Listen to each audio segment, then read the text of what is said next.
Hi you guys, welcome back to my personal channel. I already know how I usually start these videos. I don't upload for a couple months and then I pop out of nowhere with some big news like I'm pregnant, my gender reveal, whatever the case may be. The last video you guys did see of mine was my gender reveal, and as you guys can see, I'm surrounded by pink in my baby girl's nursery right now. And if you're not in tune with me on our couples channels, Tricia Kam and Tricia Kam Vlogs, or on my Instagram, definitely go head over there because I'm definitely more active more frequently, and all my big life updates are posted on there 100%. But with that being said, I am going to be starting up this personal channel once again. I know I've said it 10 million times, and I've said that I've said it 10 million times, but I truly feel like I want to start this journey, especially now because I did just have a baby. I do want to document a lot of the moments that necessarily wouldn't be shown on our main channel or our vlog channel, kind of similar to we will be doing vlogs with the baby, updates with the baby, that type of thing.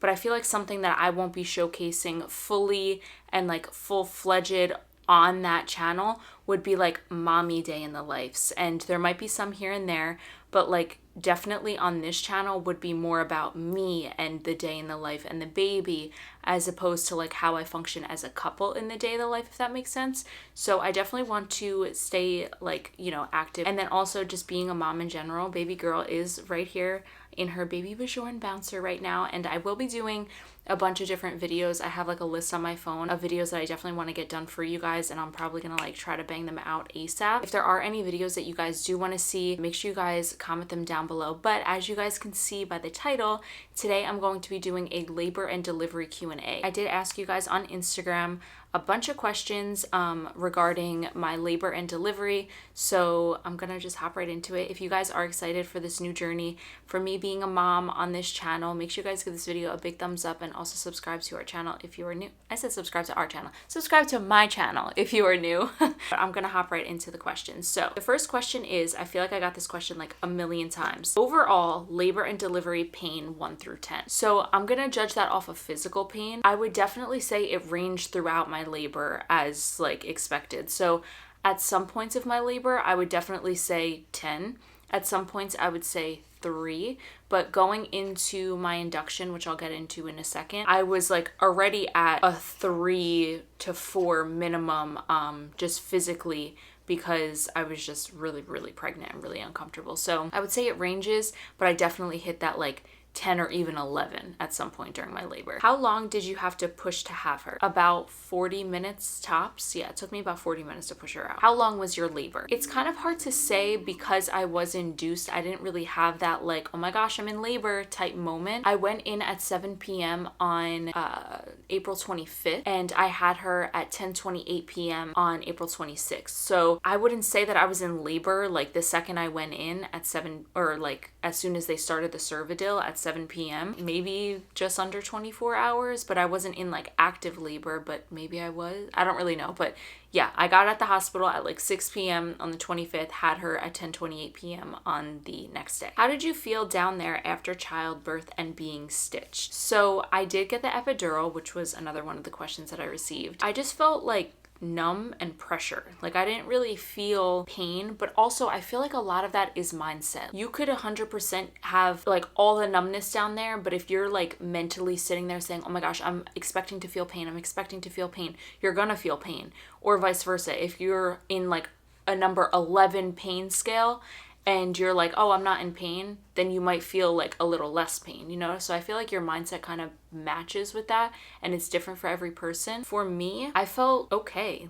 It was manageable after I had the epidural. Don't get me wrong, it was after the epidural. Yeah, during childbirth and during getting stitched, I would say it was manageable just because mentally I didn't allow myself to feel pain, if that makes sense. Did you get the epidural? If not, you're an absolute G. So I just wanted to touch on this question. I did get the epidural, and I'll be completely honest that I did. I don't really like that this person said, if not, you're an absolute G. I feel any woman that goes through pregnancy and labor and delivery and all that stuff is an absolute G, is amazing, is a warrior. I don't think that because you get the epidural, you aren't as significantly strong as somebody that went through it naturally. Some people say the same thing about C-section moms, that oh, they took the easy way out. No, you're having a baby, you grew a baby from absolutely nothing in your belly, like, it's just insane. So I don't agree with that comment whatsoever. Any woman that goes through pregnancy and childbirth, like I said, you're amazing no matter how you deliver your baby. Do you think you could have done it without the epidural? So no. And the reason that I'm saying that is because realistically, I just feel like my body was not meant to go into labor when it was, because like I was induced because baby girl was measuring really small. I don't think that I could have gone any farther because my body wasn't naturally progressing as fast as they would have liked to see or that I would have wanted. So it took me a really, really long time to even get to 4 centimeters. And that's when I got the epidural, because I just could not handle the pain anymore. Like my body was not progressing. My water was not breaking. They couldn't even do cervix checks on me anymore because it was just so painful. So do I think I could have?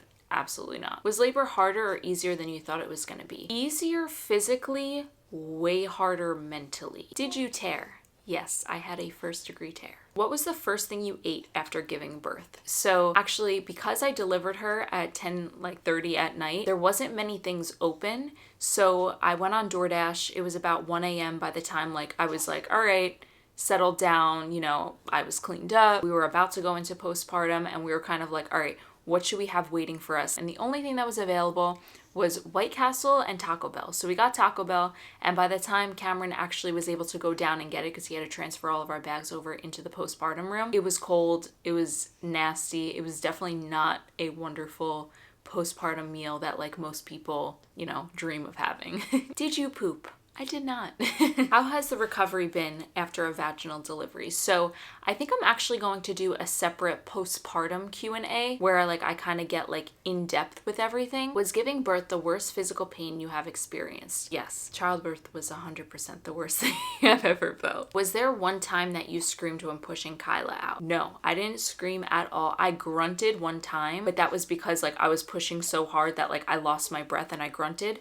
But I really wanted to make it a point to myself not to like exert my energy into screaming my pain out and make it more about like, let's just get this baby out and like be done with it. Did you have an induction, membrane sweep, cervical checks? I'm about to hit 38 weeks. Congrats, Justine. But yes, I did have an induction, membrane sweep, no, and cervical checks, yes. I had one at, I want to say I had one at 36 weeks. I opted out at 37 weeks. 38 weeks, they didn't check me either. I could be totally butchering this. And 39 weeks, obviously, is when I delivered her. So yeah, I did get many cervical checks. And that was another reason I needed the epidural, because I could not physically handle the cervical checks because my cervix was super high and her head was super low. The cervical checks felt like they were putting their entire arm up inside me when in reality it was just like 2 fingers. And it hurt so freaking bad. So I'm like, all right, absolutely no more cervical checks until I get the epidural. How bad was the pain after the epidural? After the epidural like settled in and stuff like that, I would say like even during childbirth, 6,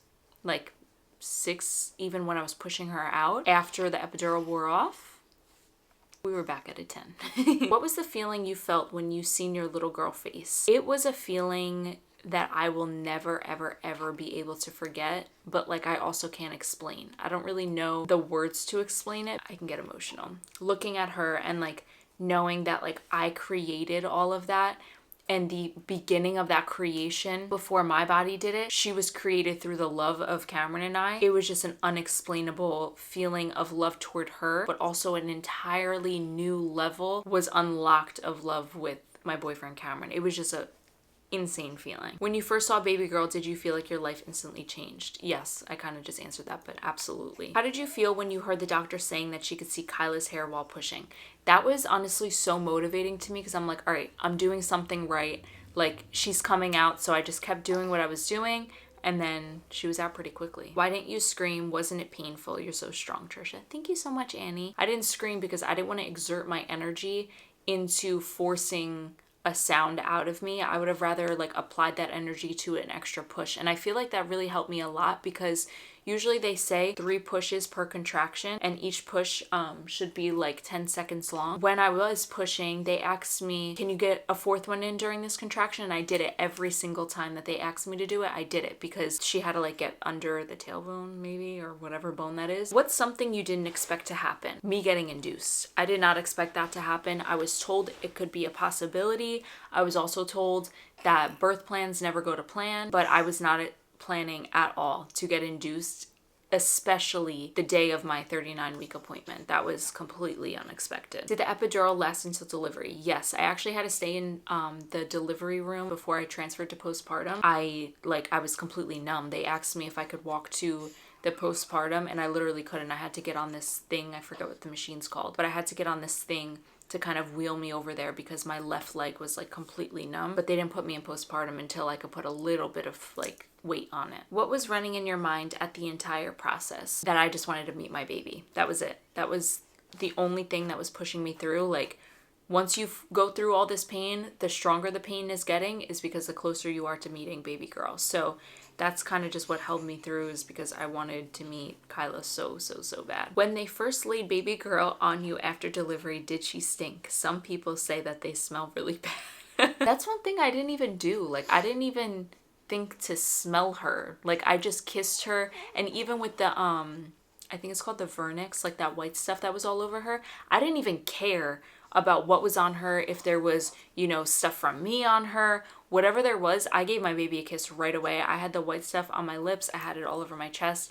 I really wasn't thinking, oh my gosh, is she gonna smell? Like, that's my baby, you know what I mean? I grew her for the past almost 10 months. Like, there was no of me caring if she smelt or not. So I don't really know if she did, but that's really funny that some people like remember if their baby stank. How much did she weigh? She weighed 5 pounds, 14 ounces. Is it true that they massage your belly after pushing a baby out? Yes. So a lot of what happened after I got her out, I don't really recall. Like, I was really completely focused on her because of the things that was happening around me. They did massage my belly, and they also massage your belly a lot in postpartum, and oh my gosh, I was literally dreading every time the nurse came in the room. They didn't do it every single time, but every time the nurse came in the room, I'm like, do you have to massage my stomach? Because it hurt so bad, because you're so tender there. Like, you literally just pushed a baby out and they have to massage you. I know it's like for medical good reason, but that shit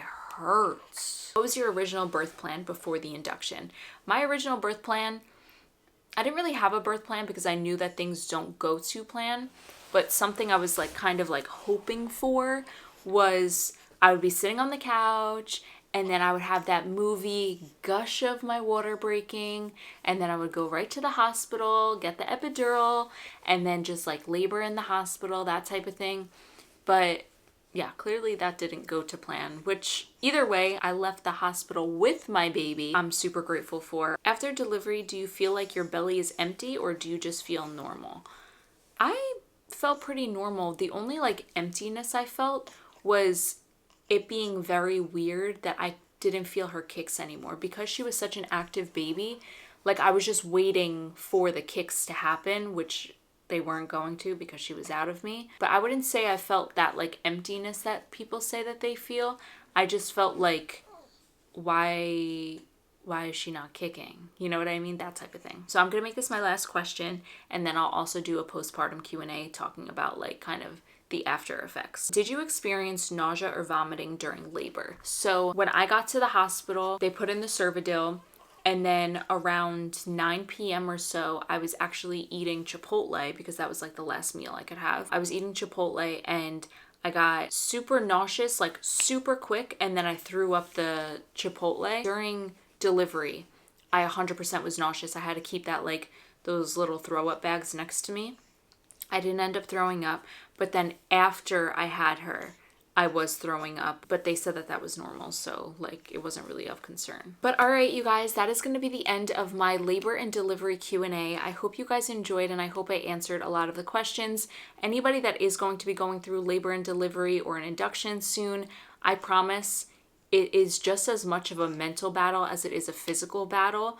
You just need to mentally put yourself in the right mind space so that this way, when the pain does come, the physical pain, because it's gonna happen, once the physical pain does come, mentally you're in a good headspace, because if you're not there mentally, like I said, just try to separate yourself from the pain, and hopefully that helps. That's kind of what got me through it. But like I said, I hope I answered a lot of questions. If you guys have any other questions, leave them in the comment section, as well as some video suggestions. But I'm going to actually record right now my postpartum must-haves, so you guys will see that video next, and then shortly after, my postpartum Q&A. So with that being said, love you guys. Make sure you guys are subscribed for a bunch of new videos, and I'll see you guys in the next one. Bye guys.